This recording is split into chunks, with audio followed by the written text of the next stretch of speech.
এই শোনো না গো, আমাদের পুতুল ডায়েরি চ্যানেলটি সাবস্ক্রাইব করে পাশে থাকা বেল আইকনটি বাজিয়ে দিও প্লিজ। আর গল্পটি ভালো লাগলে অবশ্যই লাইক কমেন্ট করে শেয়ার করে দিও। ধন্যবাদ।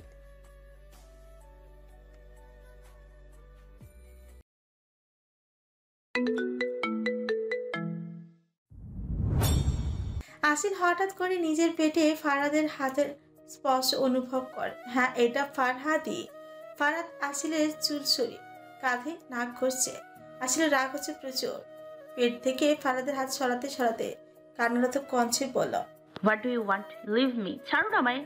I want you badly. থমকে যায় আসিল। বুকের ভিতর উঠানামা বেরিয়ে চলেছে কি মাদকতার সাথে। ফারহাদ বলল, আই ওয়ান্ট ইউ। ফারহাদের এই কথায় আসিল কেঁপে উঠল। ফারহাদ এবার ঠোঁট ছোঁয়ালো আসিলের কাঁধে।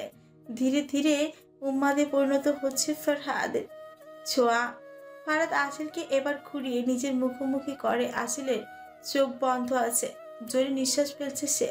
কাঁপছে তার ঠোঁট জোড়া, যা ফারহাদকে আরো মাতাল করে তোলে। ফারহাদ মুখ গুজিয়ে দেয় আসিলের গলা দেশে। আসিল খামচে ধরে ফারহাদের টি শার্ট, মিনমিনের স্বরে বলে, আমার কাছে কেন আসছেন? আপনি যে বললেন অন্য কাউকে খুঁজে নেবেন, তো তার কাছে যান না। ফারহাদ আসিলের গলায় কিস করা অবস্থায় বলল। সত্যি যাব? আসিলের বুক ধক করে উঠে। বাঙালি নারী, তারা সবকিছু ভাগ করতে রাজি থাকলেও স্বামীর ভাগ তারা কাউকে দিবে না। ফারহাদ আসিলকে নিয়ে থাই গ্লাসের সাথে চেপে ধরে। মাথা তুলে পকেট থেকে আসিলকে দেওয়া তার রিং বের করে আসিলের আঙ্গুলে পরিয়ে দেয়। আসিল তো অবাক হয়ে তাকায় ফারহাদের দিকে। এই সেই রিং সে রাগের বশে ছুঁড়ে ফেলেছিল। ফারহাদ আসিলকে কানের কাছে ফিসফিস করে বলল, বলেছিলাম না, যেদিন এই রিং তোমার আঙুল থেকে খুলবে তারপর তোমার সাথে তাই হবে। যা কিছু সেদিন অপূর্ণ থেকে গিয়েছিল। বলেই ফারহাদ আসিলের কানেলতে জিব্বা ঠেকিয়ে চুমু দেয়। আসিল শিউরে ওঠে। ফারহাদ যেন তার সব স্পর্শকাতর জায়গাগুলো জানে। আসিল বুঝেছে আজ তার রেহাই নেই। ফারহাদ তার কাছ থেকে তার সবচেয়ে মূল্যবান সম্পদটাই চাইছে। আসিল আজ না করবে না, সরে যেতে চাইবে না সে আজ। সেও ফারহাদের সাথে উন্মাদ হয়ে বিলিয়ে দিবে তার সতীত্ব কুমারিত্ব। আর কতদিন সে না বিলিয়ে থাকবে? দেখতে দেখতে কয়েক মাস হয়ে গেছে তাদের বিবাহিত জীবন। এক না একদিন তো নিজেকে সঁপে দিতেই হবে ফারহাদের হাতে। সে দিনটা না হয় আজই হলো। আর বঞ্চিত রাখবে না সে ফারহাদকে তার অধিকার হতে। আসিনও ফারহাদের স্পর্শে সাড়া দিয়ে নিজের হাত ফারহাদের চুলের মধ্যে চালিয়ে চুল খামচে ধরে। এটাই যেন ফারহাদ চাইছিল এতক্ষণ। ফারহাদকে আরো বেশি উত্তেজিত করতে আসিলের এই পদক্ষেপই যথেষ্ট ছিল। আসিলকে ফারহাদ কোলে তুলে রুমে প্রবেশ করে। ফারহাদ এবার আসিলের দিকে হাত বাড়াতে আসিল ফারহাদের হাত ধরে ফেলে। ভয় পাচ্ছে ভীষণ সে। আসিলের ভয় আন্দাজ করতে পারে। ফারহাদ আসিলের গলায় নাক খুঁজতে খুঁজতে বলে, ট্রাস্ট মি। বিশ্বাস? সেটা তো আসিল ফারহাদকেই করে, করবেই বা না কেন? ভালোবাসে সে এই পুরুষকে। ফারহাদ আসিলকে কোলে নিয়ে গোলাপ ফুলের পাপড়ির বিছানায় শুইয়ে দেয়। টেবিল ল্যাম্প অফ করে দেয়। রুমের মধ্যে জ্বলছে হালকা গোলাপি আলো। ব্যালকনির থেকে থাই গ্লাস লাগানো নেই, শুধু মোটা বিশাল পর্দা দেওয়া। ফারহাদ নিজের সবটুকু ভর আসিলের ওপর ছেড়ে দিতে লজ্জায় আসিলের আধমরা হয়। সীতারা বেয়ে শিহরণ খেলে যাচ্ছে। আসিল চোখ মুখ খিচে ফারহাদের প্রণয় অত্যাচার সহ্য করছে। ফারহাদের হাত খেলে যাচ্ছে আসিলের খোলা নরম শরীরে। আসিলে সুখ পাখি উড়ে বেড়াচ্ছে সারা রুম জুড়ে। ঘন নিঃশ্বাসের শব্দ ছড়িয়ে পড়ছে পুরো রুমে। ফারহাদের ছোঁয়া তাকে মাতাল করে তুলেছে। মাঝে মধ্যে নখের চাপে ক্ষত বিক্ষত হচ্ছে উন্মাদ পুরুষের প্রশস্ত পেট। ফারহাদ তা দাঁতের দাঁত চেপে হজম করছে। শেষ পর্যন্ত তাদের শরীরের শেষ সম্বলটুকু ফ্লোরেই পড়ে থাকে। তাদের এক হওয়ার শ্রেষ্ঠ সম্পদটুকু পূর্ণ হওয়ার আগে আসিল ফারহাদের চোখে চোখ রেখে ভারী নিঃশ্বাস ফেলেই বলে উঠে, ভালোবাসেন আমায়? তোমাকে চাই আজীবন। ফারহাদ উত্তরটা একদম ভিন্ন, যার সাথে আসিলের প্রশ্নের কোনো মিল নেই। শেষ প্রশ্ন পর্যন্ত শেষ পর্যন্ত মিলে মিশে একাকার হয় দুই দেহ। আসিল চোখের কোণ বেয়ে গড়িয়ে পড়ে নোনা জল। এই যন্ত্রণার কোনো এক কোণায় যেন সুখ লুকিয়েছিল। এই প্রবল কাছে আসার জোয়ারে আসিল ডুবে যাচ্ছে। শেষ রাতে আসিল জ্ঞান হারায়। আসিলের রেসপন্স না পেয়ে ফারাত মাথা তুলে তাকাতে দেখলো আসিল অচেতন হয়ে গেছে। ফারাত আসিলের হতে সরে এসে টেবিল থেকে পানি নিয়ে হালকা আসিলের মুখে ছিটাতে আসিল মিট মিট করে তাকায়। ফারাত আসিলের ঠোঁটে শক্ত চুমুখে এসিড পাওয়ার বাড়িয়ে দেয়। তৎপর শক্ত করে জড়িয়ে ধরে তার অ্যাঞ্জেলকে। এখন আর কোনো বাধা নেই তাদের মধ্যে। তারা দুজনেই এখন এক। নতুন সকালের মিষ্টি রোদ পর্দা ভেদ করে এসে পড়ছে আসিলের চোখে মুখে। ভ্রুকুচকে চোখ খুলতেই দেখে নতুন সকালে নতুন সূচনা হয়। বিশাল পর্দা ভেদ করে মিষ্টি আলো উকি দিচ্ছে। রুম এখনো অন্ধকারে পূর্ণ, কিন্তু পর্দা ভেদ করে রোদ প্রবেশ করতে এই রুমটা হালকা আলো হয়ে আছে। আসিল লম্বা প্রশ্বাস টেনে আধো আলো অন্ধকার নিজের আখিদ্বয় খুলতেই দেখলো তার প্রণয় পুরুষ উপর হয়ে শুয়ে তার দিকেই তাকিয়ে আছে। দৃষ্টি শান্ত থাকলেও চোখে রয়েছে এক ঘোর। ফারাত আসিলের সমস্ত রকম রূপে ঘায়েল। সারা রাত ভালো করে ঘুম না হয় ফলে আসিলের চোখ হালকা লাল হয়ে আছে, চুল এলোমেলো হয়ে ছড়িয়ে আছে গালে, পিঠে আর বালিশে। উন্মুক্ত আসিলের শরীরে ব্ল্যাঙ্কেট দ্বারা ঢাকা থাকলেও শরীরের কিছু অংশ ফারাদের চোখের সামনে উন্মুক্ত। আসিল একটু অনুভব করতে বুঝলো ফারাদের হাত তার উন্মুক্ত পেটের উপর ঘোরাঘুরি করছে। হঠাৎ আসিলের কাল রাতের কথা মনে পড়তে লজ্জা আড়ষ্ট হয়ে গেল। কিছু হাসপাস করতে লাগলো সে। মনে হচ্ছে এক ছুটি পালিয়ে যেতে। দুজনের শরীরে ওপর শুধুমাত্র একটাই ব্ল্যাঙ্কেট ছাড়া আর কিছুই নেই। লজ্জায় আসিল চোখ বন্ধ করে উল্টো দিকে ঘুরে গেল। কাল রাতে হওয়া একটা অবকাশের কথা মনে পড়ছে তার। লজ্জার পারদও বাড়ছে।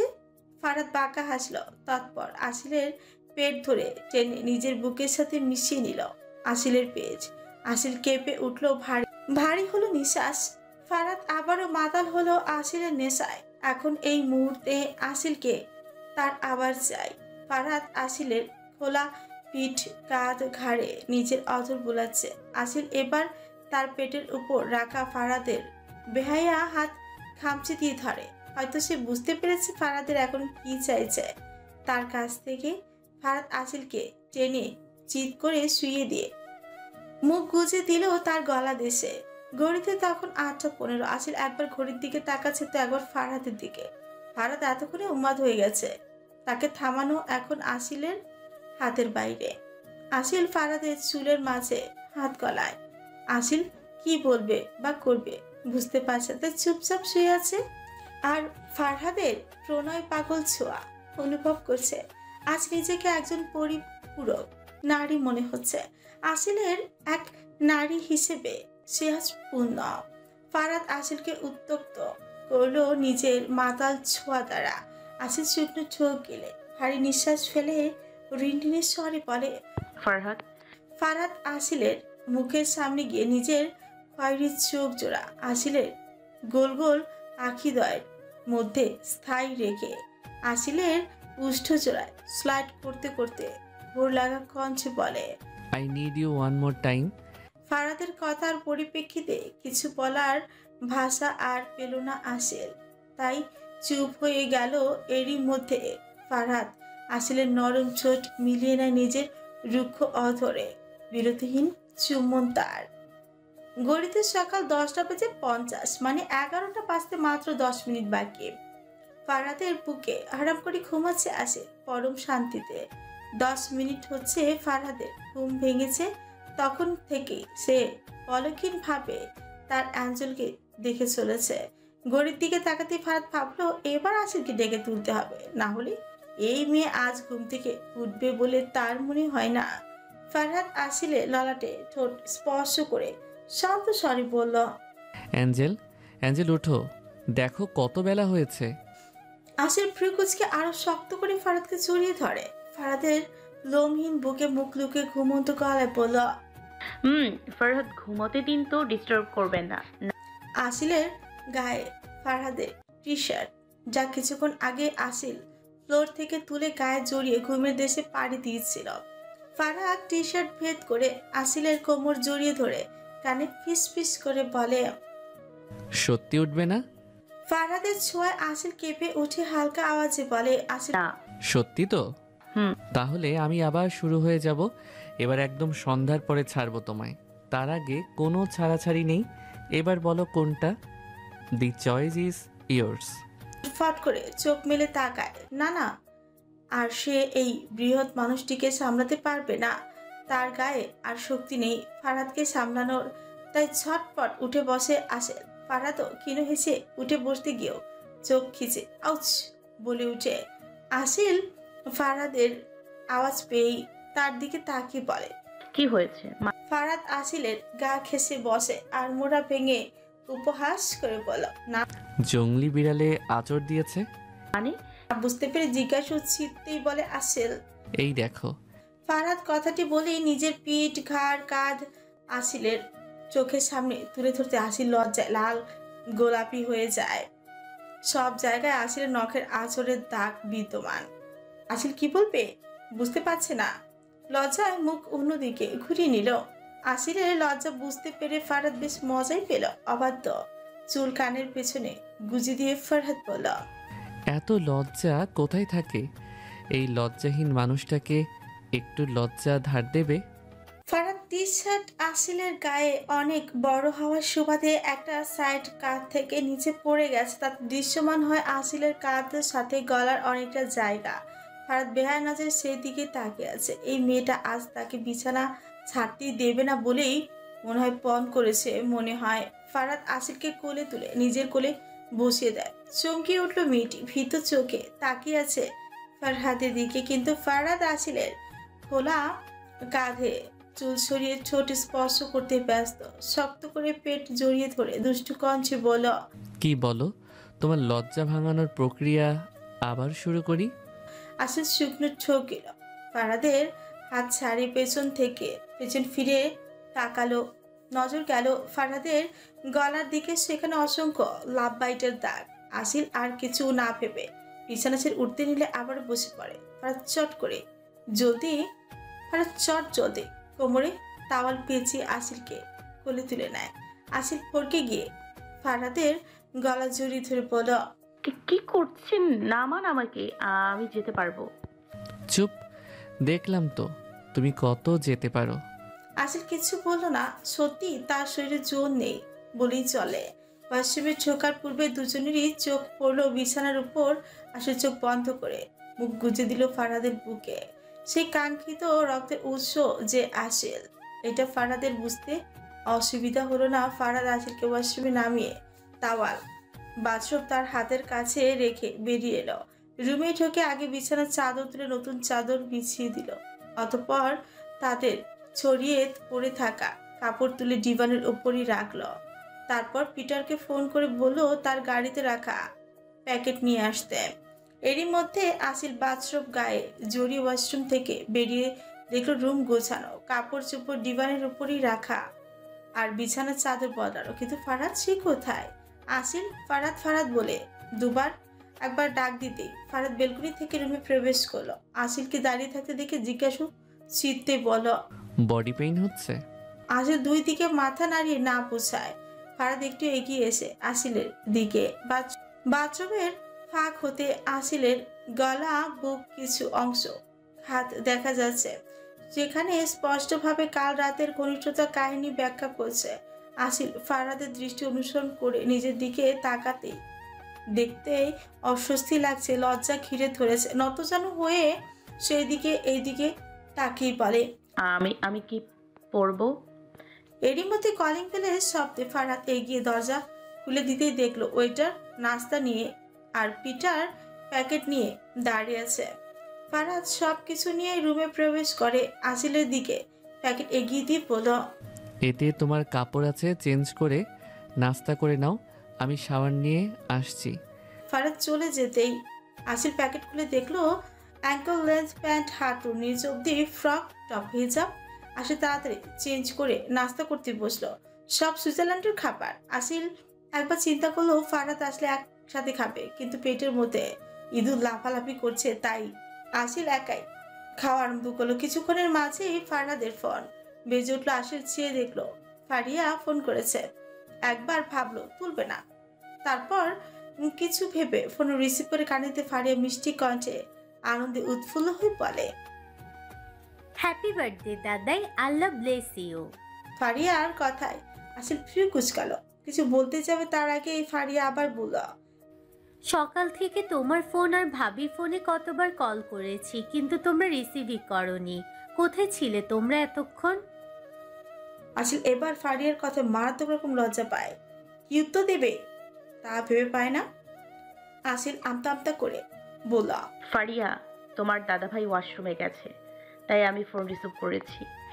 আরে ভাবি, কেমন আছো? হানিমুন কেমন কাটছে? হ্যাঁ, মানে আমরা ভালো আছি। তুমি, নানু, রিজওয়ান, ভাইজান কেমন আছো সবাই? ভাবি সবাই ফার্স্ট ক্লাস। আর সব ছাড়ো ভাবি, জানো আজ দাদার জন্মদিন। আসিলের একটু খারাপ লাগে। তার বরের বয়স বা জন্মদিন সম্পর্কে তার কোনো ধারণা নেই। হালকা হেসে উত্তর দেয়, তাই তো শুনলাম। তা দাদাইকে কি গিফট দেব? এরই মাঝে ফারাদ বেরিয়ে আসলো ওয়াশরুম থেকে। তাওয়াল দ্বারা মাথা মুছতে মুছতে ফিরকুচকে আসিলের দিকে তাকায়। আসিল তার দিকেই তাকিয়ে ফারিয়াকে বলল, ফারিয়া যেটা উনি চায় সেটাই। উচ্চস্বরে হেসে ফেলল, তৎপর বলল, আচ্ছা, আমি দাদাইয়ের সাথে পরে কথা বলে নেব, এখন তোমরা গিফট আদান প্রদান করো। বলেই ফোনটা কেটে দিল ফারিহা। আসিল একইভাবে ফারাদের দিকে তাকিয়ে উঠে দাঁড়ালো। তৎপর ফারাদকে বিছানায় বসে নিজের তাওয়াল দিয়ে ফারাদের চুল মুছে দিতে থাকে। ফারাদ একটু নড়ে চড়ে বসে, আসিলের কোমর জড়িয়ে ধরে পেট বরাবর একটা চুমু খায়। আসিল আবাসের চোখ বন্ধ করে নরম কণ্ঠে বলে, শুভ জন্মদিন। ফারাদ অবাক হয়ে মাথা তুলে তাকায়। ফিরকুচকে মনে করার চেষ্টা করে আজ কত তারিখ।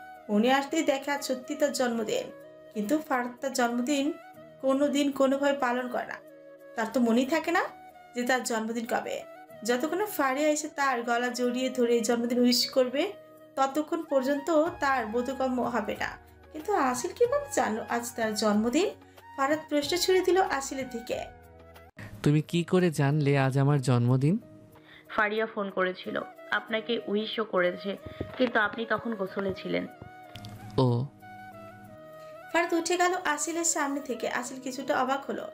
আজ তার জন্মদিন, কিন্তু তাকে দেখে একটু আনন্দিত বলে মনে হচ্ছে না।